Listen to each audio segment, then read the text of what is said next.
It's time for the Kim Hammer Show, where you'll learn how your state government affects you, your family, and community.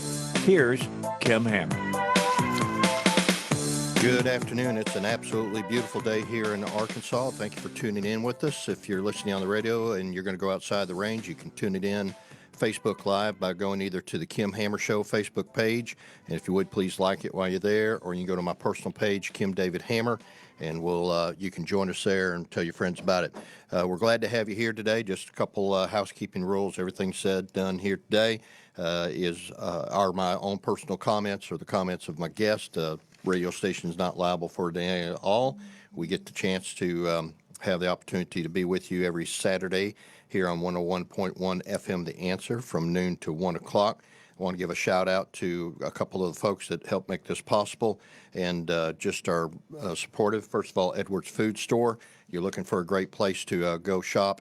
As I always tell you, and it's this way consistently since I've been on the air. In fact, I was in there this morning, went by the Bryant location, got my breakfast, full-blown breakfast, including sausage and bacon, eggs, and you can get cheese, scrambled eggs if you want, hash browns.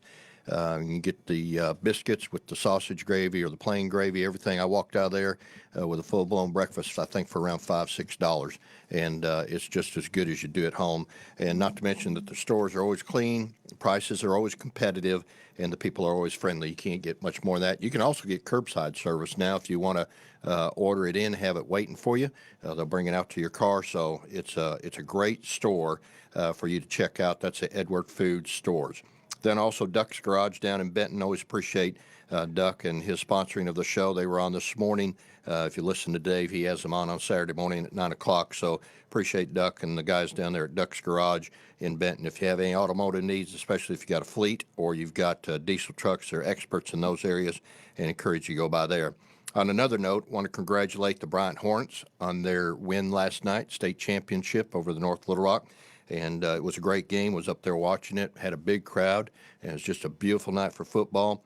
And right now, PA and Christian Academy are playing as we speak, and that's probably going to be a game that's going to be played out on the turf in a very aggressive way. Both those teams have a lot at stake and have some history there. So that game's going on, I think, as we speak at War Memorial. But I want to give a shout out to the Benton Panthers that are playing tonight against Searcy, and I would just hope the Benton Panthers might walk out of there with a trophy tonight. So they're going to be playing tonight at War Memorial. I think kickoff is at 6:30. But prior to that, we have the Secretary of State's office in our studio today. And prior to the game tonight, that is between Benton and Searcy, is going to be the lighting of the Capitol. The events will start at 5:30. Yes. There's going to be a fireworks show. And then, of course, the lighting. There'll be some, special guest speakers.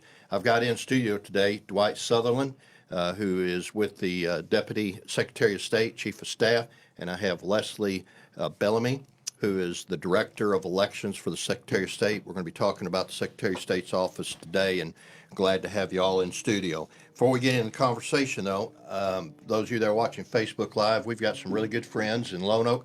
They might be listening today, Donald and Karen Turner. They ordered this for me as a special gift. It was supposed to be for my birthday. But there was such a high demand. There were only 50,000 of these that were made on the initial order, and they were behind. So all of you that are watching Facebook, eat your heart out. Trump 2020 sequel, Make Liberals Cry Again, signed by Donald Trump. So to my good friends in Lone Oak, Donald and Karen Turner, I appreciate it very much, and we love y'all, and thanks for the gift. One other thing before we get into the discussion of the Secretary of State's office, to give you an idea of what's going to be coming up the rest of this month, so you can go ahead and make plans to be listening each week at noon on 101.1 FM, The Answer for the Kim Hammer Show. We have the Secretary of State, obviously, today. Next week, we're going to have the Crime Lab. The folks from the Crime Lab are going to be in. We're going to talk about all the events and what the Crime Lab does and all the activities associated with them. On the 21st, I'm going to have a lady come in from Kansas City, Bridget, and we are working on establishing the Epilepsy Foundation of Arkansas. It's probably more widespread than you realize. It deals with seizure activities, but focusing specifically on epilepsy as we're trying to get the Epilepsy Foundation of Arkansas up and going. And then on the 28th, should have some individuals from a national level that can talk about Medishare. You hear it advertised a lot on this radio station as a means to be able to get coverage for your health needs and save a considerable amount of money each month. And so on Saturday the 28th, we're having them to come on and be able to talk about what it is and is it safe and can you really trust these people and all those kind of things. And then when we get up in January, I'm going to have at least Dr. Larry Henderson, who will be on the radio show along with a couple other guests. They are licensed counselors, and the subject is going to be how we deal with such a screwed up society, especially with kids and coming out of the homes that they're in, and what do we have to do to break this generational craziness that we're seeing in the world today. I've known both of them for a long time. They are professionals. They are Christian-based, so they're going to bring a Christian perspective to things, but they also know how to deal with the practical application of the tools that are available in the field of counseling. That's scheduled to be the first Saturday. And then what we're going to do, just to give you a heads up also, between January and March, I've already started arranging it with some of the candidates that are running for office. We'll have them in the studio at the same time. It'll be a friendly debate with the questions that I think are relevant, that people want to know the answers to. And so we'll have the candidates in studio, and they will, just have a debate back and forth friendly, and give them a chance to express their viewpoints with their opponents in the room. So that kind of gives you a sneak preview. If you want to help support the show, just send me an email message to kimhammershow@gmail.com. kimhammershow@gmail.com. Glad to have Ben back in the studio today as he sucks on that caramel frappe that I brought him. He's come off 2 weeks vacation, but glad to have him in. He'll watch for it and get you some information about how you can support the show either as a business or as an individual. But I want to show you that for the next 2 to 3 months, what you can expect to find. We won't be interrupted anymore with college football like we were, and so now we should be in a continuous state. And I want to make sure that you know that it's worth tuning in for and getting your friends to tune in as well every Saturday at noon here on 101.1 FM, The Answer to the Kim Hammer Show. If you want to call in today, you can call in to 501-823-0935, 501-823-0935, or you can email me at kimhammershow@gmail.com. And Ben's watching it for us, and we'll be glad to get your questions before the Secretary of State's office and get them answered. With that being said, again, we have Dwight Southerland, who is the Deputy Secretary of State, Chief of Staff, and Leslie Bellamy, who is the Director of Elections for the Secretary of State, and that's our subject for today. So let's start off with the election machines, because Ben went in and did a little research. Part of what we find, Arkansas has a history, although not really terribly bad, but has some history as far as election fraud in the past and things that were done. And I know when we were, as a legislature, discussing this when it was brought to us about the need for the machines, one of the things is we want to protect the integrity of the vote, and everybody's vote counts, but it only counts once. Okay? Right. And so I just want to open up the mic for y'all and tell us where we are as far as what's the difference in the machines that are in some counties, how many counties have them, and how is it an improved system over the old way? Well, Senator Hammer, I think right now we have 54 counties that currently are on the new system.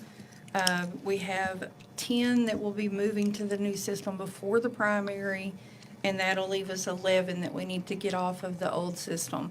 The difference in the systems is the old system is what's called an Ivotronic. It's a direct recording electronic device. The ballot itself is recorded at the time you're casting your ballot. There's no paper ballot trail except for the audit trail, which is a real-time audit log printer. So those are what we're looking to get out of the 11 counties out of those that to the general. And then the new devices are actually, you take a paper ballot that comes, the ballot style comes directly from the voter registration system from the county clerks, and it's an actual paper ballot that is returned to you so that you can make sure that those were your selections before you put it into what's called a DS200, which is the tabulation machine. And then those are, the results that are collected off of that is what goes back to the county, and it makes the audit process much easier. As far as the cost associated with the machines, I know that's something that we worked on with the governor's office as far as trying to appropriate some money because Doug Curtis, who's the Saline County election person to oversee it, our county clerk, he gave a demonstration a couple weeks ago of what it was like, and it seems like it's not only improving efficiency, but it's improving cost because one thing that he pointed out was as far as the paper ballots that a lot of times you would have to print things or you would have to print things on the paper ballot, but yet you might not always use all those paper ballots.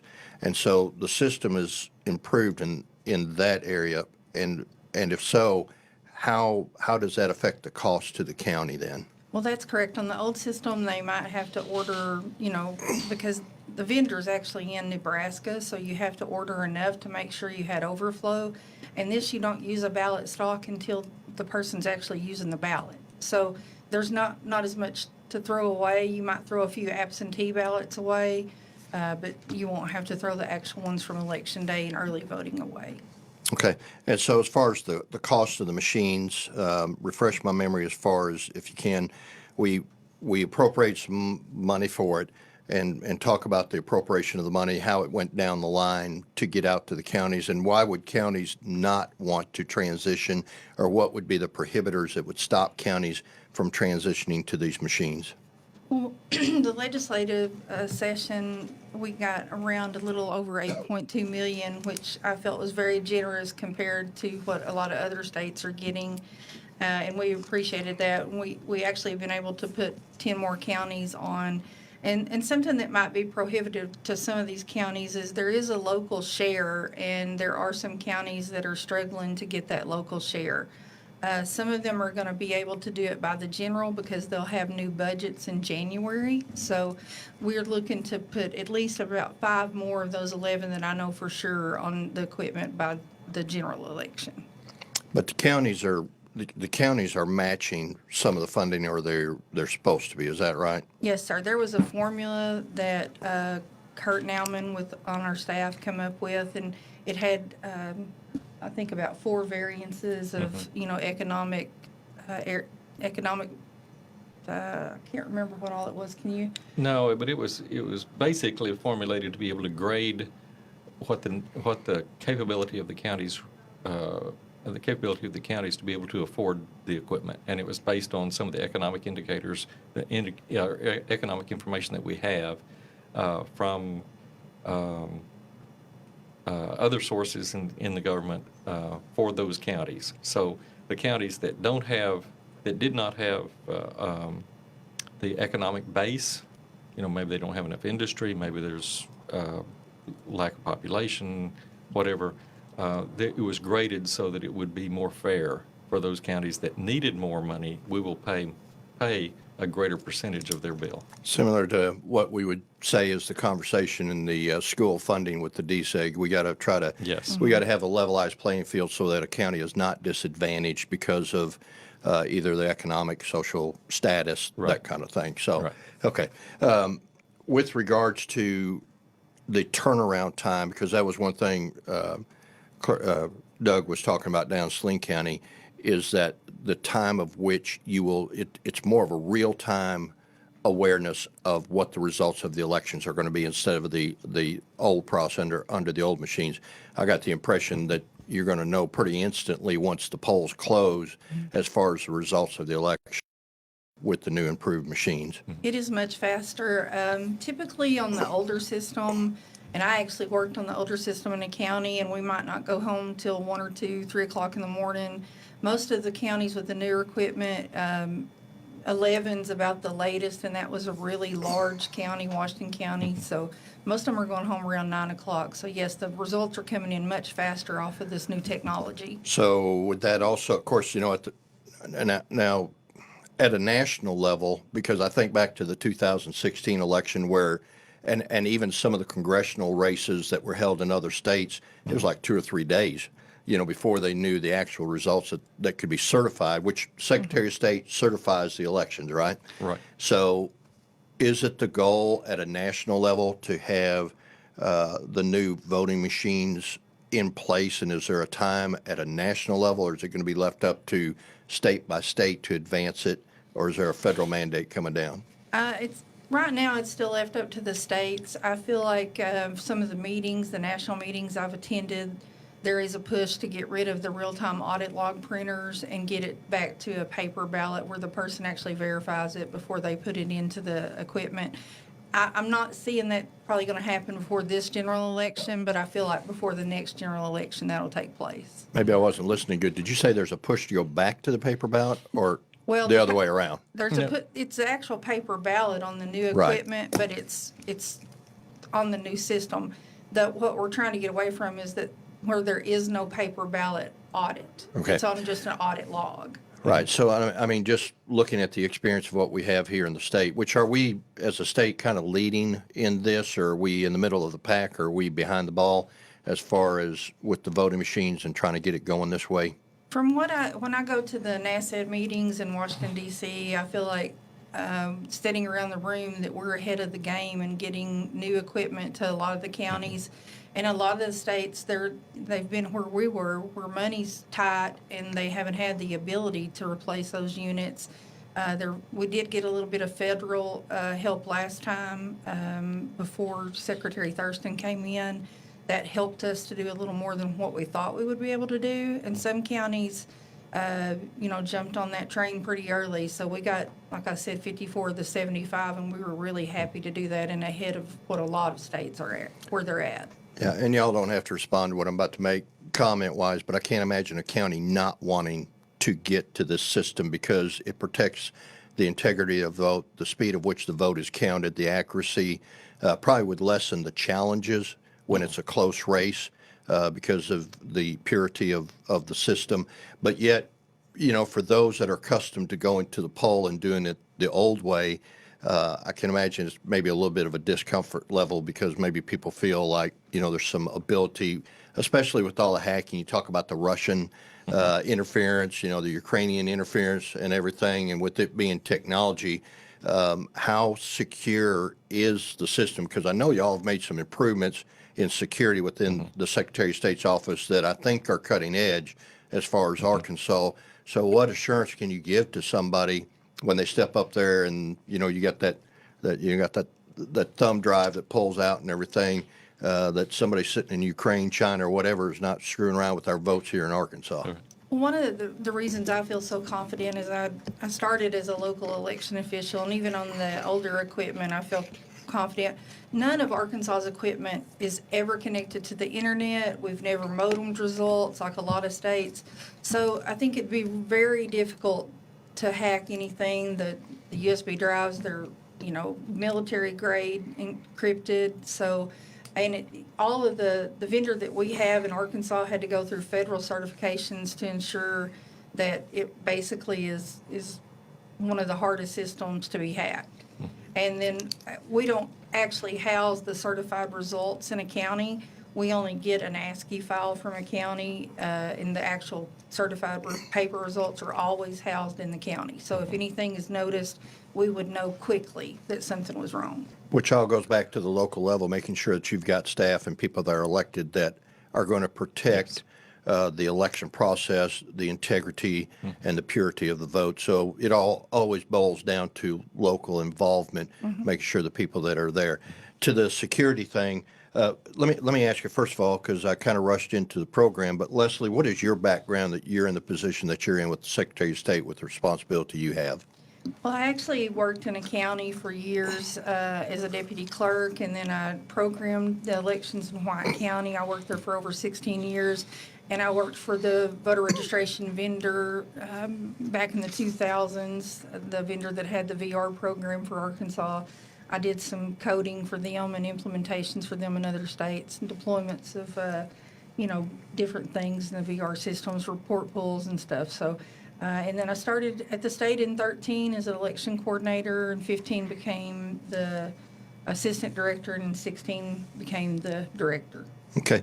Real quick shout out to Edwards Food Store. Appreciate them, and give a shout out to them, but also Duck's Garage down in Benton. And Dwight, Yes. what's your background that you're sitting there as Deputy Secretary of State, Chief of Staff, and you've got the responsibilities that you do, and you just didn't get your degree out of a cracker box.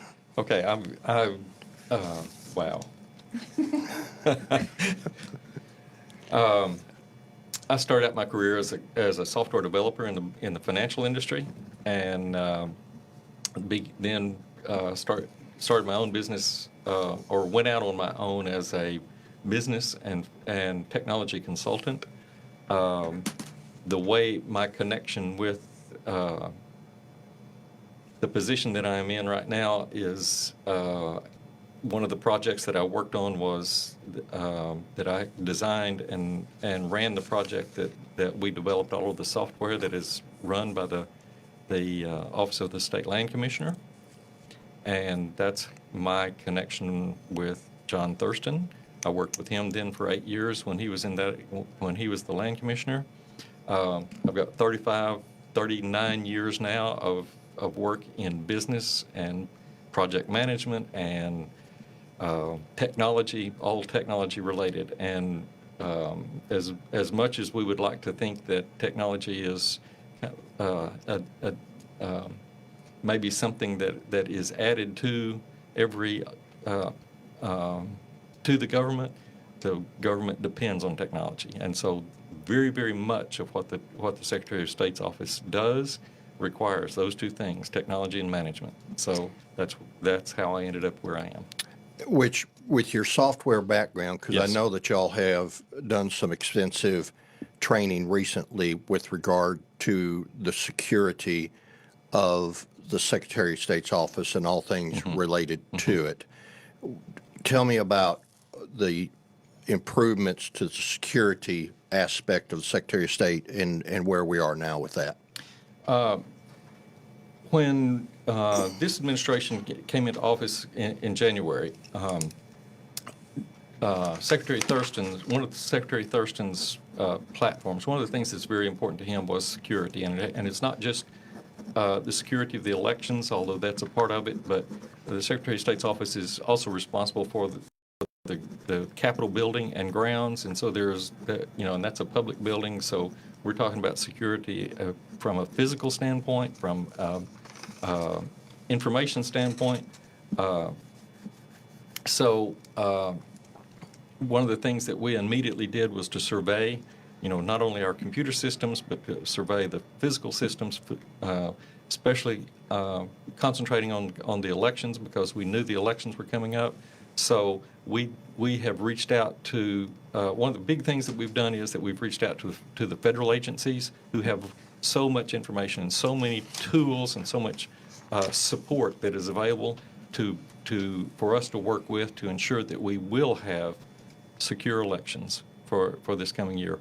We've also reached out to them for just general security for our communication systems, for the state capitol building, for all of the operations that we're involved with. So, Well, and I know that you've recently gotten some certifications, haven't you, as far as going off and getting some of this training, or clearances, if you would, dealing with. yes, we have 3 people on staff who have federal security clearances, so that we have direct, we can directly access what the feds know. Everybody from the FBI to the Department of Homeland Security to the CIS and everybody else in between. The National Guard, we have a great relationship with the cybersecurity group at the National Guard and with the Air National Guard, with the state police and their cybersecurity fusion center.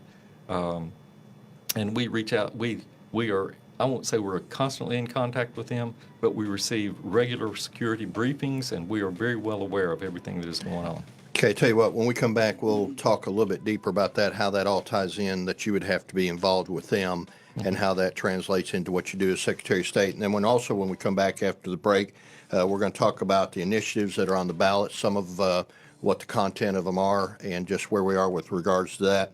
And then we'll talk about other areas of Secretary of State. If you want to, you can go up and check out the Arkansas Secretary of State website. And if you have any questions or anything you want to ask our guest today, come back and join us after the break at the bottom of the hour. This is the Kim Hammer Show here on 101.1 FM, The Answer. Thank you for joining us, and we'll be back here after a break.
This is Dennis Prager, and over the last few months, my fellow Salem talk show hosts and I have been speaking across the country at the War for America's Soul Tour. Thousands of people have attended these sold-out events. We discussed the attacks against our Constitution, radical socialism, open borders, and other matters affecting our country. You need to hear the truth about what's at stake ahead of our next presidential election. You can now watch the events on demand or even buy the DVD. Go to WatchSalemMedia.com. That's WatchSalemMedia.com.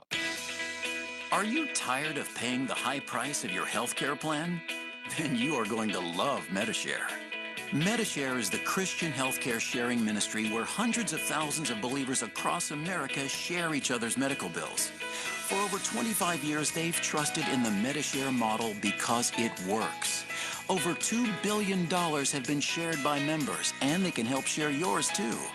But here's the best part. With Medishare, you'll be amazed at what you save. Up to $500 every month. That's like getting a $6,000 a year pay raise.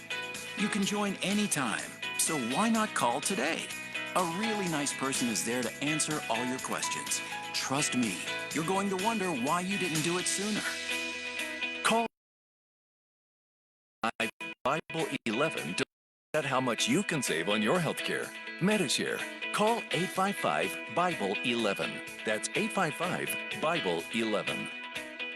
Oh, wow! It can't be. Oh, yes, yes, yes! Oh, where have you been? If you snore, the first time you use mute can be quite an experience. I can breathe! I can breathe! Snoring can happen when you're nosy through your mouth. Mute is a comfortable nasal breathing device designed to increase airflow through the nose by gently opening the airways. Thanks to Mute, you get all the air you need through your nose and not your mouth, which means less snoring and more chance of sleep. Oh, that's the best night I've had in years. In trials, 75% of couples reported a reduction in snoring when using Mute. Available at Walgreens, CVS, Rite Aid, and other fine stores. To find your local store or for more information, go to mutesnoring.com. Mute. Breathe more, snore less, sleep better. Do you know why All Aboard Restaurant and Grill is so special? Yes, indeed. I like the great food. And on Tuesdays, my little engineers get their kids' meals for only $2.99. I saw it on their Facebook. And I like to come to All Aboard on Wednesdays because you get an extra piece of fish for free. What a deal. I love their kids' happy hour Monday through Friday from 2 to 4 p.m. when kids' meals are only $2.99 each. It's perfect for after school. And there you have it. All Aboard Restaurant in Benton and Little Rock has something for everyone. Follow them on Facebook. Arkansas Medical Staffing attracts and retains the most professional, skilled personnel by offering excellent pay, benefits, and a wonderful adventure in healthcare. I'm an LPN, and I've worked with Sonia for more than 8 years. Arkansas Medical Staffing is a great company and a great place to work. Arkansas Medical Staffing wants to thank you for the great opportunity to provide communities, our cities, and our state with the best nursing staff Arkansas can offer from an agency. They strive to execute the will to be the compass of the supplemental health care staffing.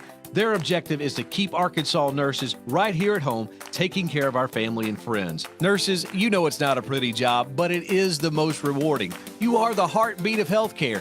And if you'd like to join the Arkansas medical staffing team, or you need professional caring nurses, call them today, 501-224-1010. That's 501-224-1010. Caring professionals by your side, 501-224-1010. Hey, good afternoon. Welcome back to the Kim Hammer Show here on 101.1 FM, The Answer. We have the Secretary of State's office in today with Dwight Southerland, who is the Deputy Secretary of State, Chief of Staff, and also Leslie Bellamy, who is the Director of Elections, Secretary of State. I want to start off by saying thank you to some folks that are important to me. Number one would be the Edwards Food Store chain. Encourage you to get out and support them, and also Duck's Garage down in Benton. Great place to get your automotive needs met. Remind you, we've got the game going on right now between Pulaski Academy and Little Rock Christian. That game is going on as we speak, but if you're looking for a great event tonight, a couple of great things that you could do as a family. Number one, you can come out to the Capitol. The lighting ceremony will start at 5:30. Obviously, we're going to light up the Capitol, but also there's a fireworks show, about a 15-minute fireworks show. Is that what y'all said earlier? I think it's 12 minutes. Yeah, 12 minutes. Fireworks show. It's all free. So we want to encourage you to come out, and then you come inside, tour the Capitol, and they fixed it up as usual. And Santa Claus will be there for the kids. Oh, great. Santa, I hope the fireworks don't take him down. But anyway, so all the kids are out there freaking out. They're good. No, okay. So come see Santa Claus, tour the Capitol. It is a great place. I want to tell you one thing. We'll talk about this in a minute because I want to get back to the election security thing. But if you have any time during the day, don't the choir start up Monday? Yes, sir. Yeah. Yes, sir. What, and they're there from what time to what 9 time? to 3. 9 to 3. Man, if you've got any time at all over the next couple weeks, and you can go up on, can they go on the Secretary of State's website and look at when the choirs? Yeah, there's a schedule on the Secretary of State's website of all of the choirs. We have 18 choirs per day from the various schools all across the state. And their schedule is on starts at 3. The last one ends at starts at 9. The last one ends at 3. Change every 20 minutes. But the schedule is on the Secretary of State's website. And what is the website?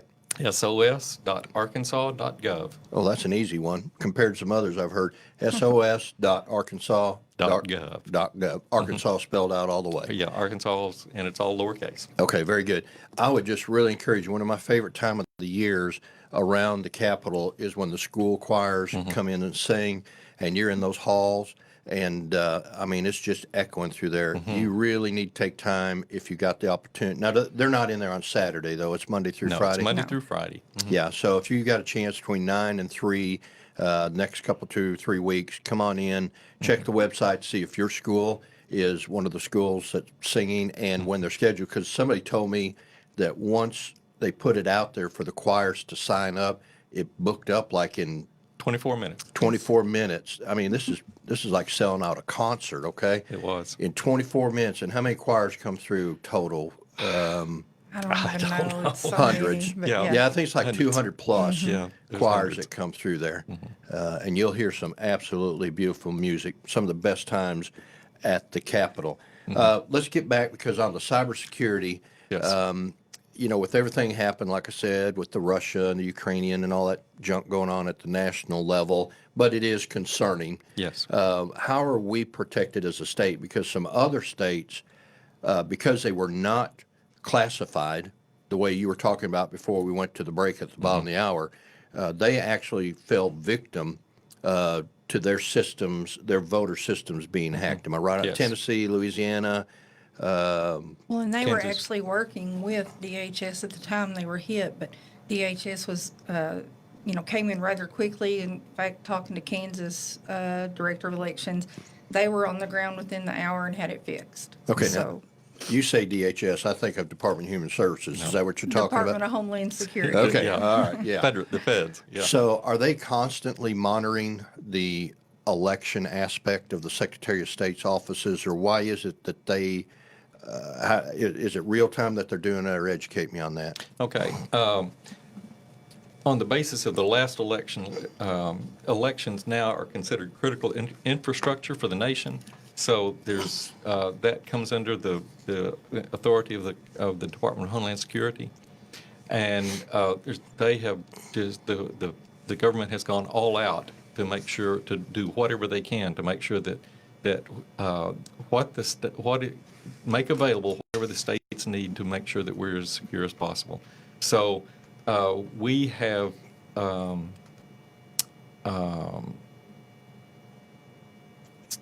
signed on to basically what all they have, because we want to make sure that the people of the state of Arkansas are ensured that our elections are secure and that the integrity is not compromised.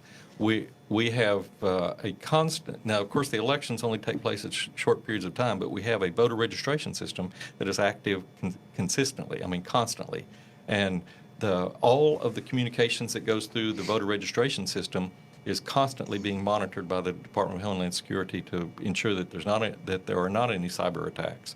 In fact, at the same time, the major communications network within the state government that is handled by the Department of Information Systems is also being monitored by the Department of Homeland Security to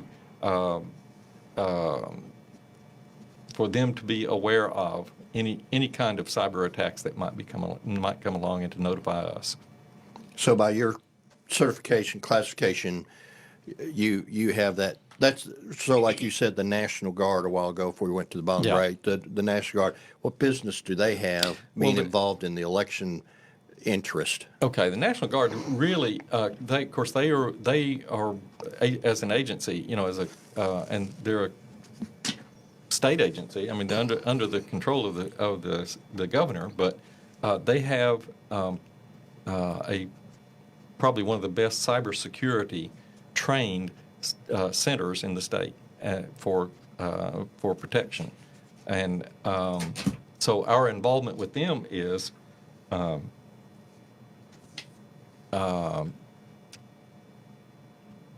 to utilize the capabilities that they have to monitor what is going on.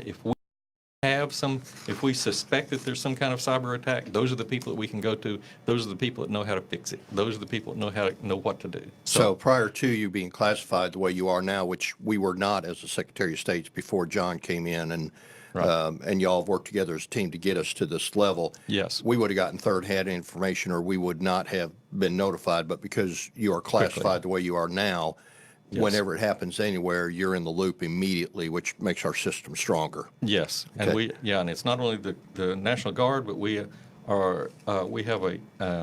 are three people on staff who have national secret security clearance.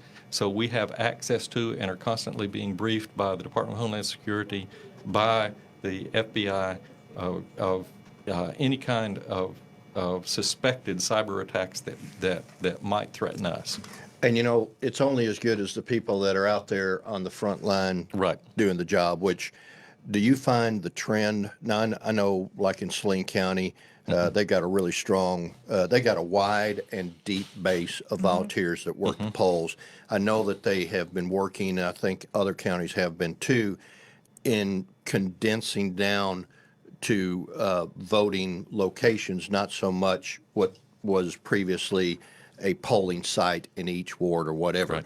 Can you talk real quick about the transition of going from having one in every neighborhood down to having voting locations, and how does that play into the new machines, and how is it better? Because the old timers, of which I am one, I went to my church up the road, but there's been a lot of transitions in the last couple election cycles to where they're condensing it down. And what's some of the rationale behind that? Well, I have to say that being an old timer too, I was dead set against it when I was in a local, county and running the elections from the ground up. But as I entered the Secretary of State's employment and saw how other counties were utilizing the vote centers, which is basically, when you go to early vote, every ballot style is available at that location. So that's basically what a vote center is every ballot style is available at the vote center. So like if you work in Little Rock but you live in Saline or White, you could stop at one of the ones right across the county line and vote there instead of having to go all the way to your home polling location and vote. It's actually a service to the voters, that provides them more freedom to stop at any location instead of having to go to one specific location. And and I'm getting accustomed to the idea because if we don't make it convenient, I hate to say this, but it's the truth. If it's not made convenient to vote, people are not going to go to that effort unless they're really motivated and engaged to vote. So if we limit where they have to go, or we make it to where the lines are really long. Absolutely. And if you look at Arkansas's early voting trend, it's increased, every year. And I think the main reason for that is being that it started out very low when I first was working in a county, and there weren't many early voters. Every year it just, continued the percentage to grow, and I think it was that convenience. So the fear of vote centers, it changes, and it's hard at first. But I think as time goes on, we haven't had one county that went to vote centers that has reverted back to local polling locations, and we don't really get any complaints over the vote centers. And most of the counties, seems like the voters are really adapting to it and like it. Well, and I used to be against early voting when it first came out, but I'm a kind of resistance kind of guy to change. Right. And when I changed my mind was the year I was driving in from Little Rock, and it was election day, and I was trying to get to vote. I got there 5 minutes before they cut the line off. And it was right then I thought, my vote is more important than preserving that tradition, and anything I can do to make it to where I could vote and make sure my vote is counted, because the only thing worse is if I had not got there and my vote wouldn't have counted. And so I think in the sake of trying to encourage people and remove obstacles, that is one of the benefits of the new machines, I think, is no matter where you are, you can. Now, okay, so do people, this is always confusing to people, do I have to show my ID when I go in to vote? Because if I live in Sling County, but I'm on the road and I want to vote in Washington County, talk about that for a second. Okay, so you actually can't do that. You have to vote within the county that you reside in. So I can't vote across county line, can I? Not yet. Not yet. So, there's counties that have talked about that, but right now you still have to vote in the county you preside in, because the local county board of election commissioners, they're actually by statutory, law, they're required to. They actually tabulate the results, they certify the results, so it's still at a local level. So they just put the results up to our website. I know down in Sling County where I live that they have the Vote Here Center, and I think maybe Sling County is one of the leading counties in the state as far as increasing the early voting, and I don't hear anything but praises, and this new ability for me to, and I think that's kind of the goal. Plus, when you look at the number of volunteers it takes to run an election, the more spread out you are, the more volunteers you have to have. And I know that y'all are going out and y'all go out and do trainings, especially with this new security aspect. Y'all are going out and doing trainings at the local level. Is that right? That's right. We have established a position that is called an election security specialist, who's putting together a program for this coming year, and he will go visit every county, because the elections actually take place in the counties. The counties are the ones that are responsible for collecting the votes, and he's going to go to every county at least once before the general election takes place, with training, with materials, with education to all of the poll workers about what to look for, about if you do see something that you do not think is right, who to call, coordinating with everybody from the Arkansas Department of Emergency Management to local law enforcement to state law enforcement about on election day, if there's anything, or during the early elections, during the early voting, if there's anything that happens, they know what to do. They will be educated to know what to look for and what to do. Do you find, which I know y'all are fairly new on the job, John just came in, having been the former land commissioner, now he's Secretary of State, which the transition, from my observation, has been very smooth, and the improvements, and everybody always wants to leave the wood pile higher than they found it. All John is doing is add more wood to the wood pile to make it better when he leaves. He's very conscientious about that, I know. Yes. So do you find that there is, do we have enough people to run the polls out there? Are they qualified enough? Are they skilled enough to handle it, or what's the trend that you see?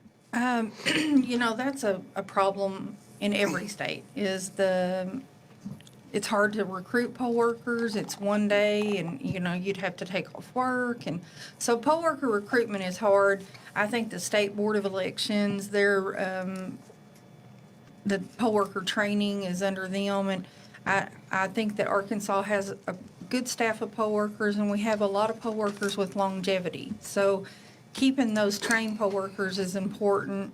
And each poll is required to have at least 4 people at it. So if you add up, you mentioned vote centers that can help with if you can't get as many poll workers. But I think we have a great poll worker staff in Arkansas that's really devoted to taking their training, and Arkansas actually requires their poll workers to have training before, the cycle begins. So we've actually been going with the state board and training them on the equipment, the new equipment as well. And we're still going to do regional trainings on equipment, and we'll have one in Little Rock as well. Very good. Just in case you're interested, the current score as a few minutes ago, according to Ben over here, right-hand man, Little Rock Christian 14, Pulaski Academy 22 in the second quarter. So they got a tight game going on over there. And just remind you that tonight you can come out and watch Benton play Searcy, War Memorial. Get there early because the NCAA rules, of which War Memorial operates under, it's pretty tight security. So make sure you get there early. And don't forget, at 5:30 tonight, you can come watch the lighting at the Capitol. Yes. And that starts at 5:30. So let's do this with the time that we got left. I'm going to give you 4 minutes. Talk about the initiatives that are going to be coming up, the ballot initiatives.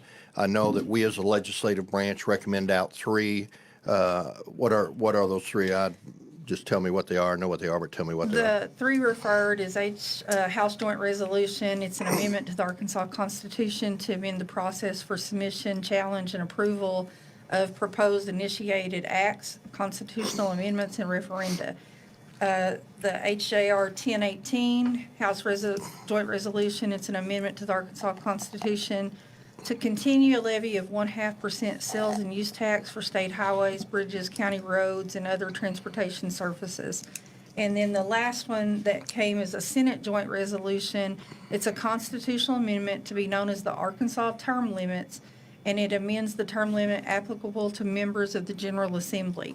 We have 9 that are being circulated by petition process, and that varies anywhere from another Arkansas term limits. There's 2 or 3 cannabis ones, one for a coin gaming system.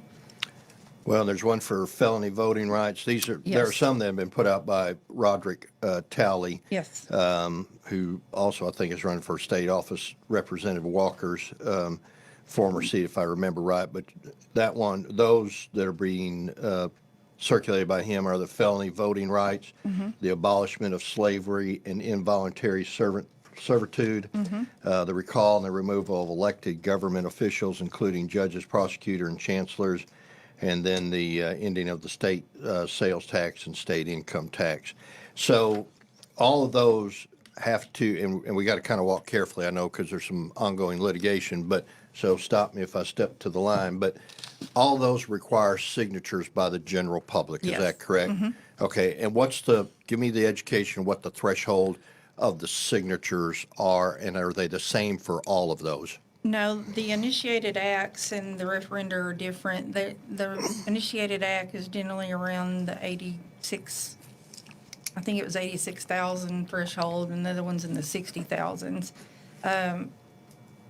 Those will be turned into us next summer. We have to check on, make sure that the people that are signing those, that there's no fraud, that they've actually signed in the county that the petition was being gathered in, that the pages have been notarized. It's a daunting task for the Secretary of State's office. But it should be It should be hard. It should be hard because that's what keeps the process pure and retained. And I know that I've used this word a lot today, but it's an important word: integrity. Because if our voting system is not based on integrity, then it's for naught. Right. And that's part of what the daunting task is all about. But it also shouldn't be an impossible task if the people behind them are motivated to get it done. Right. To that point, if you're able to answer this question, have any of them been certified yet, or they're still out there getting their votes? No, we've had no one certified yet. Okay, so I'm gonna make a comment. You guys just back away from the mic for a second, okay? And John, if you're listening, I'm telling them to back away from the mic. If you don't understand, this is Kim Hammer Show opinion. If you don't understand what you're being asked to sign, it's better not to sign it than to sign it and wish later that you hadn't. Because it is a terrible thing to sign something out of ignorance. And make sure, and I know how it is when those signature gatherers are out there, you might be walking into the county fair, you might be walking into the grocery store or to the super center, or anymore, you could be walking into a funeral and they'll be standing there. Make sure that you know what you're signing, and if you're not going to take time to read what you're signing, that'd be like going to a financial institution and signing something that later you would regret. So my word of encouragement to you is this: be informed, or don't sign it until you are. And that would be the best advice that I could give you. We've only got a few minutes left, so anything along that line that y'all want to enlighten people about? Good enough. Not really that I can think of. So we've only got a couple minutes left. What else does the Secretary of State do? We talked about the election. We talked about the initiatives. In 2 minutes or less, what else does the Secretary of State do?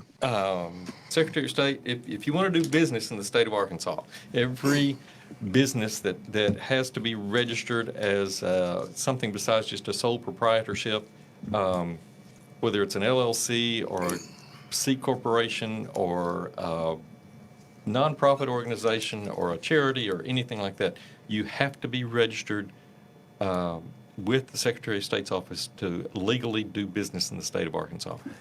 You know, along that subject, one thing that I've had a discussion with Secretary Thurston about is a lot of people go into business not knowing what they're going into business, what all is required from the state. Are y'all doing any kind of educational classes to the business people that walk in and say, hey, I want to open up a shop, so they know exactly what they're getting into? Or is that something you could look at offering and we can work together on that? Oh, constantly. We have an educational group that goes out that educates on state government, on everything, and one of the topics that they educate about is doing business in the state of Arkansas. What is required? What are the legal requirements to do it? We have a wonderful booklet that is available free. You can order it off of the website, or it's available in lots of places.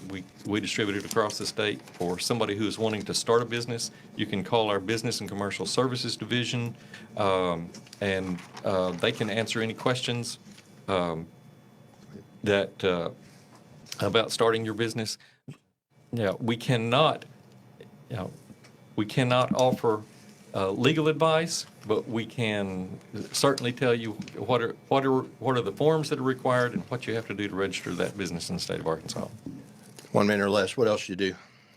Oh, goodness. You provide the security, actual physical security to the Capitol. The big thing, the physical security at the Capitol. Big thing is, all right, and if you want to see our hand at work, come to the lighting tonight, because all of the events that are going to occur tonight and that you're going to be, that is all under the authority of the Secretary of State's office. One of the things that we didn't mention was the fact that from now till Christmas, we will have extended hours at the Capitol. So to come, if you parents who want to come and see all the decorations and it is beautiful, as you said, be open till 9 o'clock. 7 days a week. 7 days a week. All right, very good. Hey, I want to thank you for joining the Kim Hammer Show. I'll have you back on because we scratched the surface, but we didn't get totally deep. I want to thank Dwight Southerland, Deputy Secretary of State, Chief of Staff for the Secretary of State. Thank John Thurston for Yes. letting you guys come in. Absolutely. I want to thank you all because you took away from your family to drive in to be here. I want to thank Leslie Bellamy, Director of Elections, Secretary of State, being here today. This is Kim Hammer Show. I encourage you to come back and just thank you, everybody, and give yourself 3 hours for continuing ed education because you listen to the show. Hopefully you're finishing up a little more educated than when you start. Have a great afternoon. Come out to the lighting ceremony tonight at the Capitol, 5:30. 101.1 FM, The Answer. KDXE FM, Kamak Village, Little Rock. A Salem Media Group station. 101.1 FM, The Answer.